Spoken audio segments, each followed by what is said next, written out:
Toto je Rick. Dnes sa nechcel nechať natáčať, ale znova ste stlačili play a tam je šoféruje po prázdnej nočnej diaľnici. Motor je vybitý, svetlomety nesvietia a nad kapotou visí jasné biele svetlo. Rick vystúpi z auta a v tej chvíli ho zachytí lúč. Nie horúci, ale drží Rickovo telo vo vzduchu. Všetko to vyzerá ako z televízneho seriálu, ale deje sa to úplne vážne. Rick sa prebudí v miestnosti bez rohov, spojov alebo zvukov. Žiadne okná, dvere ani vetranie. Vzduch je neutrálny, čo sa týka teploty, sítosti a vône.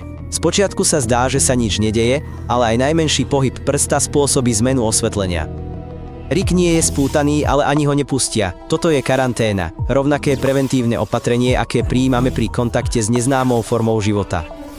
Predtým, ako sa jej dotknete, musíte zistiť, či je toxická, infekčná alebo nebezpečná. Mimozemšťania sa nepribližujú, len sledujú. Medzitým sa miestnosť zmenila. Zo stropu sa spúšťajú senzory, vzduch sa hemží zábleskami svetla, zvukmi, zmenami vlhkosti a tlaku. Všetko sa zaznamenáva. Ricková reakcia zreníc, elektrická aktivita jeho pokožky, jeho srdcový tep. Ricka nemučia, ale skúmajú ho ako systém. Robíme to isté, ak chceme pochopiť, ako funguje mimozemský organizmus. Ďalším krokom je neurostimulácia. Žiadny dotyk, žiadne elektródy, len príľba, ktorá sníma mozgovú aktivitu v reálnom čase. Rickovi sa zobrazujú obrazy, zvyšuje sa hlasitosť, menia sa farby.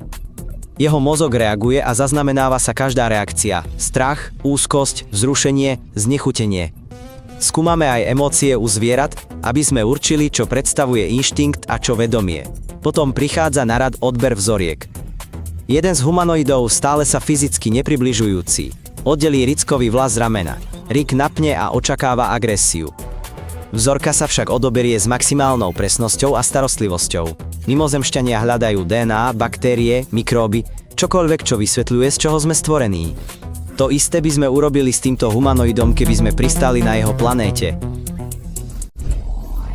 Po fyziologickom vyšetrení sa začalo behaviorálne testovanie. Ricka umiestnili do miestnosti, ktorá pripomínala jeho byt, ale s niekoľkými drobnými detailmi. Nábytok bol mierne zdvihnutý, voda tiekla nahor a zvuky boli mierne skreslené. Nebola to simulácia, bol to experiment.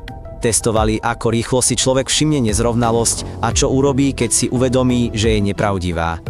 Rick začal predstierať, že je všetko v poriadku. Bol to zaujímavý výsledok a bol aj zaznamenaný. V určitom okamihu dostal interakciu, predmet. Bola to hladká guľa s jediným tlačidlom. Žiadne pokyny, žiadne označenia. Stlačil ho. Nič. Potom znova. Stolička zmizla. Opäť. Gravitácia sa posunula. Týmto sa testovalo, či on ako biologický systém dokáže pochopiť logiku predmetu. Bol to experiment s reverzným inžinierstvom. Podobné úlohy dávame zvieratám, strojom alebo deťom, keď chceme otestovať ich schopnosť učiť sa bez nabádania. V určitom okamihu sa na stene objaví správa: nie ste agresívni. Kontakt je možný. To je signál, že test bol úspešný a teraz sú mimozemšťania pripravení ukázať, kto sú. K Rickovi prichádza humanoid a silou svojej mysle mu vysvetľuje, že nepochádza z inej planéty, ale z veľmi vzdialenej budúcnosti. O 1 000 000 rokov neskôr sa Zem zmenila, ľudia sa prispôsobili a prestavali, jazyk zmizol a ich hlasy stratili svoju funkciu, ale technológia im umožnila vrátiť sa v čase.